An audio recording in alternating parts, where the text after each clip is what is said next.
मध्य प्रदेश के नए मुख्यमंत्री डॉक्टर मोहन यादव ने पदभार संभालते ही संकेत दे दिया है कि वे नए मध्य प्रदेश के निर्माण के लिए संकल्पित हैं। इसमें समाज और शिक्षा पर विशेष जोर होगा।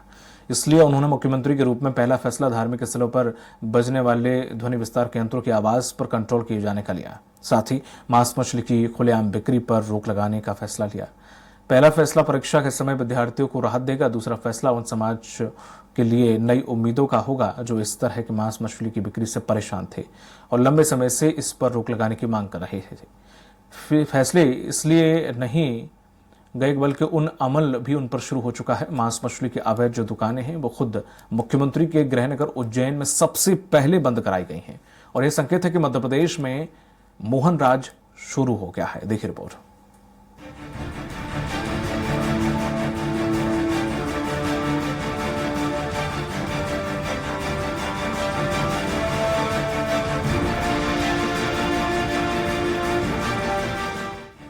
मध्य प्रदेश के मुख्यमंत्री के रूप में मोहन यादव का नाम सिर्फ मध्य प्रदेश नहीं बल्कि देश की सियासत को चौंकाने वाला था। मुख्यमंत्री के रूप में उनकी परफॉर्मेंस को लेकर तमाम कयास लगाए जा रहे थे, लेकिन मुख्यमंत्री पद की शपथ लेने के बाद ही डॉक्टर मोहन यादव ने बता दिया कि वे प्रदेश की तस्वीर बदलने जा रहे हैं। उनकी कार्यशैली ने उन लोगों के मुंह बंद कर दिए जो तमाम कयासों के साथ टिप्पणियां कर रहे थे। बाबा महाकाल की कृपा से आसमान छूने का दावा करने वाले मोहन यादव सीएम बनते ही सबसे पहले बाबा के चरणों में नतमस्तक हुए। शपथ समारोह में आए प्रधानमंत्री मोदी और अन्य विशिष्ट अतिथियों को विदा करने के तुरंत बाद महाकाल भक्त मोहन यादव बाबा के चरणों में जा पहुंचे। बाबा महाकाल का अभिषेक कर उनका आशीर्वाद लिया और आभार जताया। शपथ ग्रहण करने के बाद में सीधा बाबा महाकाल के दरबार में आया हूँ। मैं यहाँ से विधायक भी हूँ। स्वाभाविक रूप से हम सबकी इच्छा रहती है कि कोई भी काम का नया दायित्व मिलता है तो बाबा के दर्शन करना चाहिए और मुझे यहाँ के बाद सीधी कैबिनेट की मीटिंग अटेंड करना है, मतलब वन में अपना चार्ज लेना है। तो बाबा का आशीर्वाद लेने आया था और बाबा हम सब पे कृपा करते ही है। मैं यशस्वी प्रधानमंत्री के नेतृत्व में मध्य प्रदेश की सरकार डबल इंजन की सरकार चले, सभी विकास के कामों में हम सब मिलकर के सहयोग करें और प्रदेश को और आगे ले जाएं। बाबा के दर्शन करने के बाद भोपाल लौटे मोहन यादव थकान मिटाने के लिए अपने घर नहीं चले गए। वो सीधे मंत्रालय पहुंचे और पूजा अर्चना करने के बाद मुख्यमंत्री की कुर्सी संभाली। उसके तुरंत बाद राज्य शासन के आला अफसरों को तलब कर लिया।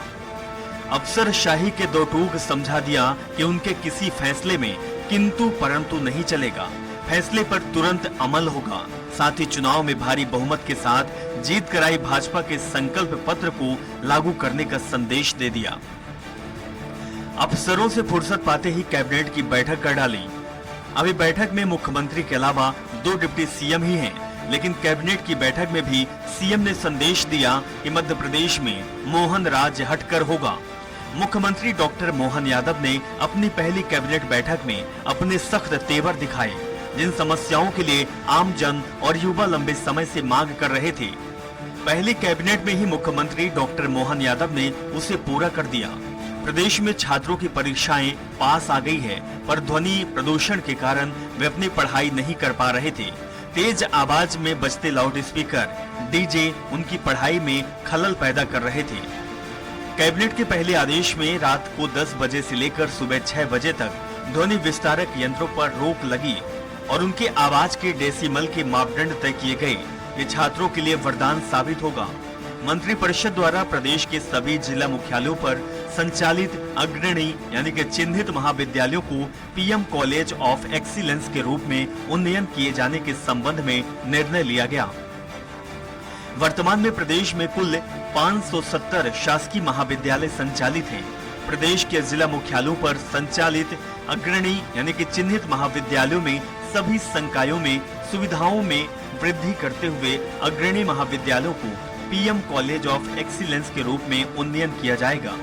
इस पर अनावर्ती व्यय 312 करोड़ 56 लाख रुपए एवं आवर्ती व्यय 147 करोड़ 84 लाख रुपए, इस प्रकार कुल राशि 460 करोड़ 40 लाख रुपए का व्यय अनुमानित है।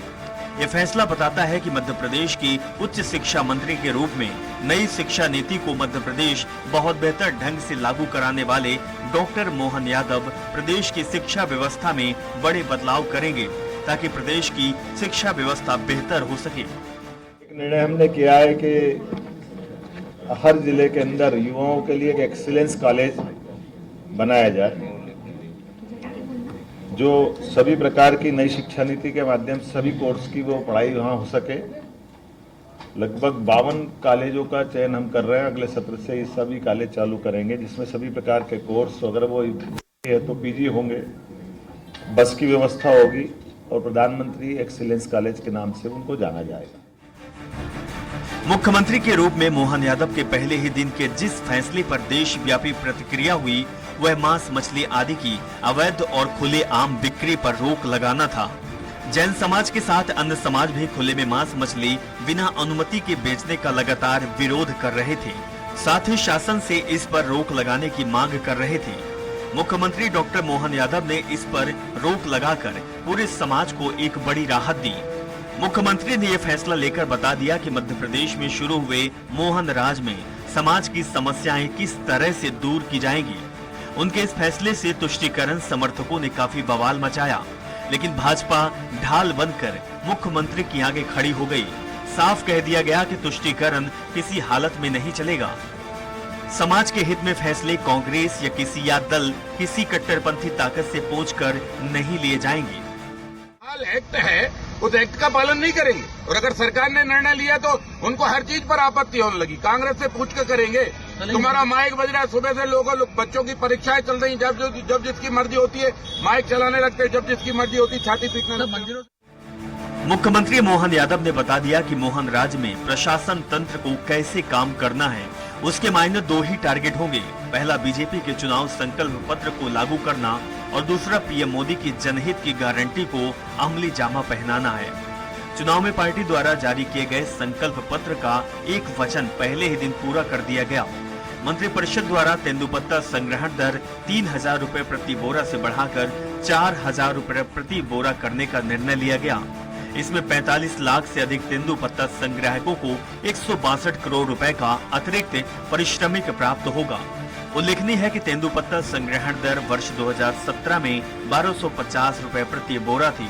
साल 2023 में इसे बढ़ाकर 3,000 रुपए प्रति बोरा कर दिया गया था। पार्टी ने चुनाव में जो वादा तेंदुपत्ता संग्राहकों को किया उसे पूरा कर उस पर मोहर लगा दी गई।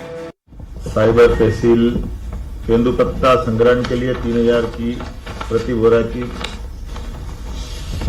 जो हमारी सीमा थी, अब उसको 4,000 रुपए प्रति बोरा करने के आदेश इसको जारी करने के लिए बता दिया गया। इससे सिद्ध होता है कि सरकार की प्राथमिकताओं में संकल्प पत्र शामिल है और जो वचन गारंटी जनता को दी गई है वह एक एक कर सब पूरी होगी।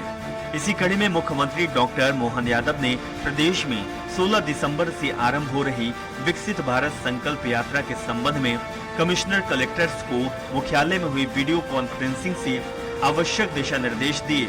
मुख्यमंत्री डॉक्टर यादव ने कहा कि प्रधानमंत्री नरेंद्र मोदी की मंशा के अनुरूप जनहित और जन कल्याण के लिए आरंभ की गई यात्रा का क्रियान्वयन मोदी की गारंटी की साख और गरिमा के अनुरूप हो। उल्लेखनीय है कि केंद्र सरकार की जनहितैषी योजनाओं, लाभों और सुविधाओं के बारे में जागरूकता सुनिश्चित करने और समाज के अंतिम व्यक्ति तक योजना की पहुंच को सुगम बनाने के उद्देश्य से विकसित भारत संकल्प यात्रा आरंभ की जा रही है। प्रमुख योजनाओं का लाभ लक्षित लाभार्थियों, विशेष तौर से वंचित और आकांक्षी लोगों तक समयबद्ध तरीके से पहुंचाना, योजनाओं का प्रचार प्रसार और जागरूकता, लाभार्थियों के अनुभव साझा करना और संभावित लाभार्थियों का चयन तथा नामांकन सुनिश्चित करना यात्रा का उद्देश्य है। 26 जनवरी 2024 को यात्रा का समापन गणतंत्र दिवस पर होगा। मोहन यादव को बेहतर ढंग से जानने वाले मानते हैं कि यह शुरुआत है। मुख्यमंत्री के तेवर देखकर प्रदेश की जनता अति प्रसन्न है। सीएम ने जनहित में जो फैसले लिए हैं, ये बानगी अपने आप में एक बड़ा कदम है। ये कदम जनहित के लिए जरूरी थे। साथ ही नवनियुक्त भाजपा सरकार को प्रदेश में बहुत लोकप्रिय बनाएंगे। मध्य प्रदेश में मोहन राज विकास और प्रगति का एक नया इतिहास लिखेगा। Bureau report, Bhopal. इस बुलेटिन में फिलहाल इतना ही। दीजिए इजाजत, नमस्कार।